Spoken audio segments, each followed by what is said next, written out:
Tick tock के platform से एक व्यूवर का सवाल है कि मेरी बच्ची 1 साल की है लेकिन इसको जरा सी ठंड बर्दाश्त नहीं होती, इसको चेस्ट इन्फेक्शन हमेशा रहता है, इसके लिए क्या करूं?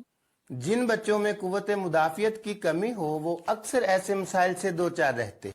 और कुव्वत मुदाफियत जिस्म की वो कुव्वत है जो मुख्तलिफ बीमारियों के खिलाफ लड़ती है, उन्हें जिस्म पर हमला आवर नहीं होने देती। इसे हरारत गरीजिया भी कहते हैं और ये जिस्म की असल हरारत होती है जो जिस्म की नशो नमा की जामिन है। बलगम समेत जिस्म की तमाम रतूबात इसी हरारत के जेर असर नॉर्मल हालत में रहती हैं। इस हरारत की कमी के सबब जिस्म में सर्दी और कमजोरी गालिब आती है और बलगम की पैदाइश बढ़ जाती है। फिर अंदरूनी तौर पर कमजोर बच्चे सीने के अमराज में मुब्तला होकर मजीद कमजोर होते हैं। ऐसे बच्चों में तंदुरुस्ती के लिए कुव्वत मुदाफियत को बढ़ाना बहुत जरूरी होता है।